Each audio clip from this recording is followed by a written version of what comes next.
जी, नाम क्या है? कांस्टेबल राजू विश्वास। राजू जी, क्या उस समय माहौल था जब आपको पता चला और किस तरीके से आपने मुकाबला किया था? माहौल ऐसा था, हम लोग शुरू से घूम रहा था, धुंध बहुत था, तो जस्ट मेजर से एक बार मिला था, तो मेजर इस तरफ दाहिने तरफ चला गया, मैं बाएं तरफ चला गया देखने के सामने लिए। देखो।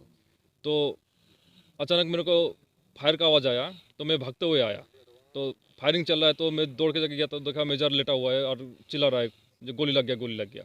तो मैं जाके मेजर को पकड़ा और कवरिंग फायर दिया, तो इस हालत में फायरर भाग गया और पीछे के साइड से फायर करना शुरू कर दिया था। फिर हमने जब कवर दिया तो चला गया। कैसे महसूस करते हैं ऐसी घटना को जब आपने फायरिंग की और उनको भागना पड़ा पीछे? सर गोली तो सामने से देखो तब पता लगेगा सर। सर, जिस तरीके दस्या जा रहा है कि इधर ਦੇ ਵੀ ਲੋਕ ਸ਼ਾਮਿਲ ਸਨ, ਕੀ ਕਾਰਵਾਈ ਤੁਹਾਡੇ ਵੱਲੋਂ ਕੀਤੀ ਜਾ ਰਹੀ ਹੈ? ਇਹ ਡੀਏਜੀ ਸਾਹਿਬ ਨੇ ਤੁਹਾਨੂੰ ਸਾਰੀ ਡਿਟੇਲ ਚ ਦੱਸਿਆ ਕਿ ਕਿਵੇਂ ਆਪਰੇਸ਼ਨ ਹੋਇਆ, ਕਿਵੇਂ ਸਾਰਾ ਇਨਸੀਡੈਂਟ ਹੋਇਆ ਮਾਰਨਿੰਗ ਚ 5:15 ਵਜੇ ਦਾ।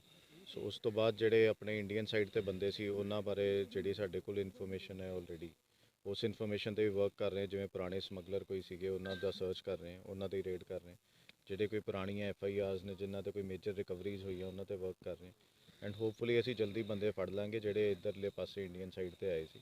ਜਿਹੜੇ ਪਾਕਿਸਤਾਨ ਸਾਈਡ ਤੇ ਆਏ ਸੀ ਉਹ ਡੀਏਜੀ ਸਾਹਿਬ ਨੇ ਦੱਸਿਆ ਕਿ ਤੁਹਾਡੀ 11:30 ਵਜੇ ਅੱਜ ਫਲੈਗ ਮੀਟਿੰਗ ਹੈ, ਉਹਦੇ ਵਿੱਚ ਉਹ ਇਹ ਮੁੱਦਾ ਉਠਾਉਣਗੇ, ਉੱਥੇ ਗੱਲ ਵੀ ਕਰਨਗੇ, ਤੇ ਜਿਹੜਾ ਇੰਡੀਆ ਵਾਲੇ ਪਾਸੇ ਦੈਟ ਵੀਲ ਟੇਕ ਕੇਅਰ। ਇਹ ਆਸ-ਪਾਸ ਦੇ ਪਿੰਡਾਂ ਦੇ ਹੋਣਗੇ ਜੀ ਜਿਹੜੇ ਇੱਧਰਲੇ?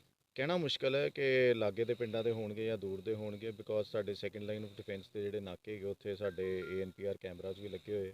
ਸੋ ਜੇ ਕੋਈ ਹੋਏ ਤੇ ਗੱਡੀ ਤੇ ਆਇਆ ਹੋਊਗਾ ਤੇ ਉਹਦੇ ਵਿੱਚ ਕਲੀਅਰ ਹੋ ਜਾਏਗਾ। ਜੇ ਕੋਈ ਬਾਈ ਫੁੱਟ ਮੂਵਮੈਂਟ ਹੋਈ ਹੋਏਗੀ ਦੈਟ ਮੀਨਸ ਕਿ ਲਾਗਲੇ ਪਿੰਡਾਂ ਦਾ ਹੀ ਕੋਈ ਸਰ ਆਮ ਤੌਰ ਤੇ ਦੇਖਿਆ ਜਾਂਦਾ ਕਿ BSF ਐਸੀਆਂ ਖੇਪਸ ਪਕੜਦੀ ਰਹਿੰਦੀ ਹੈ, ਲੇਕਿਨ ਕਦੀ ਵੀ ਇਹ ਕੋਸ਼ਿਸ਼ ਨਹੀਂ ਹੋ ਪਾਉਂਦੀ ਕਿ ਜਦੋਂ ਸੈਕੰਡ ਡਿਫੈਂਸ ਲਾਈਨ ਦੀ ਗੱਲ ਆਉਂਦੀ ਆ ਤੇ ਇਧਰਲੇ ਕੋਰੀਅਰ ਜਿਹੜੇ ਆ ਸਲੀਪਰ ਸੈੱਲ ਉਹ ਨਹੀਂ ਰਿਕਵਰ ਹੋ ਪਾਉਂਦੇ। ਨਹੀਂ, ਕਾਫੀ ਕੇਸਿਸ ਹੈਗੇ ਜਿਨ੍ਹਾਂ ਵਿੱਚ ਰਿਕਵਰੀ ਹੋਈ ਵੀ ਹੈ ਤੇ ਬਾਅਦ ਚ ਬੰਦੇ ਵੀ ਫੜੇ ਗਏ। ਜਿਵੇਂ ਅਕਤੂਬਰ ਵਿੱਚ ਅਸੀਂ 8 ਕਿਲੋ ਰਿਕਵਰ ਕੀਤੀ ਸੀ, ਉਹਦੇ ਵਿੱਚ ਸਾਡੇ ਕੋਲ ਬੰਦੇ ਟਰੇਸ ਹੋ ਗਏ ਸੀ, 3 ਬੰਦੇ ਟਰੇਸ ਹੋ ਗਏ ਸੀ, ਉਹਨਾਂ ਤੇ FIR ਵੀ ਹੋਈ ਹੈ ਔਰ ਅਰੈਸਟ ਵੀ ਪੈ ਗਈ, ਉਹ ਚੱਲ ਵੀ ਗਏ ਨੇ ਜੇਲ੍ਹ 'ਚ। ਸੋ ਜਿਹੜੀ ਪਹਿਲਾਂ ਉਸ ਤੋਂ ਪਹਿਲਾਂ ਜਿਹੜੀ ਮੇਜਰ ਰਿਕਵਰੀ ਸੀ 22 ਕਿਲੋ ਦੀ ਇੱਕ ਹੈਰੋਇਨ ਦੀ ਰਿਕਵਰੀ ਹੋਈ ਸੀ, ਆਈ ਥਿੰਕ 2020 'ਚ ਜਾਂ 2021 'ਚ, ਉਹਦੇ ਵਿੱਚ ਵੀ ਬੰਦੇ ਅਰੈਸਟ ਹੋਏ ਸੀ, ਉਹਦੇ ਵਿੱਚ ਵੀ ਬੰਦੇ ਜੇਲ੍ਹ 'ਚ ਗਏ ਨੇ, ਉਹਦਾ ਵੀ ਟਰਾਇਲ ਚੱਲ ਰਿਹਾ। ਸੋ ਇਹਦੇ ਵਿੱਚ ਵੀ ਵੀਲ ਵਰਕ ਔਨ ਇਟ, ਅਸੀਂ ਇਹਦੇ 'ਚ ਵੀ ਜਲਦੀ ਬੰਦੇ ਫੜਾਂਗੇ। Thank you sir. सर बता दीजिए कितने बजे का ये मामला? आज सुबह 5:15 बजे हमारा हेड कांस्टेबल ज्ञान सिंह यादव, जो यहाँ से तकरीबन सेम जहाँ पे अपन खड़े हैं यहाँ से कोई 25 मीटर दूर पे पेट्रोलिंग कर रहा था, और उसके दूसरी तरफ कांस्टेबल ये राजू विश्वास था जो तकरीबन 50 मीटर दूर था। इस हेड कांस्टेबल ज्ञान सिंह यादव ने फेंसिंग पर कोई मूवमेंट देखा, इसे लगा कि कुछ सामान को इंडिया के अंदर घुसाने की कोशिश की जा रही है, तो इसने तुरंत उनको चैलेंज करते हुए फायर करा। 15 राउंड इसने फायर करे अपने जो मैगजीन में थे, और जो ही इसने फायर करा पाकिस्तान की तरफ से भी, मतलब अक्रॉस द फेंस इसके ऊपर भी फायर आया, जिसमें से 2 गोली इसके हाथ में और एक इसके सिर में लगी, पर इसने लगातार फायरिंग को जारी रखा। इसी फायरिंग की आवाज़ सुन करके जो हमारा दूसरा कांस्टेबल जो मेरे ये बगल में खड़ा है राजू, ये दौड़ करके आया और इसने सोचा कि हेड कांस्टेबल ने स्मगलर देख के फायर कराया, पर इसे पता नहीं था कि उसके गोली लग चुकी है। और इसने जो ही इसने पहुंचा और देखा कि उस उस्ताद तो नीचे गिरे हुए हैं और फिर भी फायर कर रहे हैं, तो इसने भी पोजीशन ली और स्मगलर्स को एंगेज करा। जब उन्होंने देखा कि दो जवान पहुंच गए और फायर हो गया है, तो उनकी हिम्मत एकदम पस्त हो गई और वो पूरा सामान छोड़ करके भाग गए। जब यहाँ पे सर्च करी गई तो 47 पैकेट हेरोइन, तो तकरीबन 47 kg हेरोइन, 7 पैकेट अफीम है, 2 पिस्टल हैं जिसमें से एक इटालियन मेड है, एक चाइनीज़ मेड है, एक पिस्टल के साथ 42 राउंड है, एक के साथ 12 राउंड है, 74 राउंड गिरे हुए AK-47 के सर्च के समय हेड ऑफ फेंस मिले। और मैं बताना चाहूँगा कि यहाँ से 200 मीटर आगे IB है और उसके आगे रावी नदी शुरू हो जाती है, तो रात के समय ही रावी नदी में नाव से ऐसा लगता है 5 से 7 जवान जो स्मगलर्स थे उन्होंने ये बॉर्डर क्रॉस करी और हैवीली आर्म्ड थे, और ऐसा लगता है कि बिना किसी और जो पाकिस्तान के जो भी हैं उनके सपोर्ट के बिना ये कार्रवाई नहीं करी जा सकती।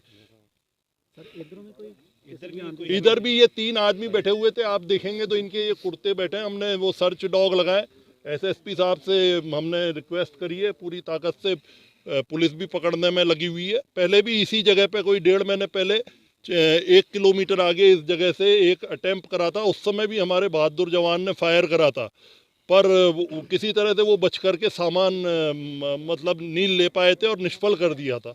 पर इस बार मुझे लगता है सेम ग्रुप ने दोबारा अटेम्प्ट करा और हमारे बहादुर जवान ने उनका निष्फल कर दिया और सारा सामान जो कुछ अनुमान लगा कितने लोग होंगे उधर भी इधर भी? तकरीबन 5 से 7 लोग तो जो पाँव के निशान है नदी के किनारे पे, 5 से 7 स्मगलर पाकिस्तान से आए थे और यहाँ पे 3 से 4 इंडियन साइड के स्मगलर जरूर जो इन्वॉल्व। जख्मी है उनके क्या हालात हैं? जो जख्मी है वो IRV हॉस्पिटल है, IRY हॉस्पिटल है प्राइवेट, वहाँ उसे एडमिट कर दिया है, वो स्टेबल है। और उस जवान का और इस साथ में जो ये राजू खड़ा है कांस्टेबल, इसका बहुत बहादुरीपूर्ण ये कारनामा था। इन्होंने अपनी इतने खतरनाक उसमें परिस्थितियों में अपने धैर्य को रखते हुए जिस तरह से रिटेलिएट करा और उनको भागने पे मजबूर कर दिया, और इतनी बड़ी मात्रा में। तो अभी आप देख सकते हैं कि यहाँ इलेक्शन आने वाले हैं, तो यहाँ की शांति को, यहाँ की जवानी को किस तरह से ये नष्ट करने का प्रयास कर रहे थे और क्या इसका अंजाम हो सकता था। तो ये सिर्फ वो लगाया जा सकता है, अंदाज़ा ही लगाया जा सकता है। पर सीमा सुरक्षा बल है किसी भी प्रकार के कुत्सित प्रयासों को सफल नहीं होने देगी, चाहे कुछ भी हो जाए। सर्च ऑपरेशन चल रहा है अभी? सर्च ऑपरेशन चल रहा है, कुत्तों की ड्रोन की मदद से। पाकिस्तान से भी कांटेक्ट करा जा रहा है कि भाई आप भी अपने एरिया में सर्च करो और आपके वहाँ से जो लोग आ रहे हैं इनको तुरंत प्रभाव से रोका जाए, पता कराया जाए कौन दोषी है। अभी जो ही ये धुंध हटेगी तो उनको मैसेज कर दिया गया है और 11:30 बजे का टाइम दे दिया है फ्लैग मीटिंग का। सबसे बड़ी खेप है ये? ओके। हाँ, ये बहुत बड़ी खेप है, बहुत अभी रिसेंट समय की बहुत बड़ी खेप है। 47 kg हेरोइन, 6 इसमें पैकेट अफीम के, तो बहुत बड़ी है ये, बहुत बड़ी है। आप समझ सकते हैं ये मतलब कोई 300 करोड़ की तकरीबन खेप होगी, प्लस हथियार हैं। तो ये क्या, और इतना एमिनेशन मिलना, 74 राउंड AK-47 के, 44 राउंड पिस्टल के, 12 राउंड चाइनीज़ मेड पिस्टल के। तो ये सब दर्शाता है कि बहुत ज़बरदस्त उनकी साजिश थी और काफ़ी समय से वो प्रयास कर रहे थे। पर ये धुंध का मौसम अभी शुरू हुआ, आज पहला ही दिन था जब इतनी धुंध पड़ी है, नहीं तो इतने दिनों से और मौसम ठीक चल रहा था। भारतीय जवानों ने जो फायरिंग की वो पाकिस्तान तस्करों को भी लगी गोली का? पाकिस्तानी तस्करों को ऐसा नहीं लगता वो बच गए, क्योंकि आप देख सकते हैं कि नीचे ज़मीन है, वो छुप मतलब नीचे क्रॉलिंग करते हुए थे। तो मुझे नहीं लगता शायद उनको लगी है, क्योंकि यदि लगी होती तो खून गिरा हुआ मिलता या वो कोई उनकी बॉडी मिलती। Thank you. Thank you.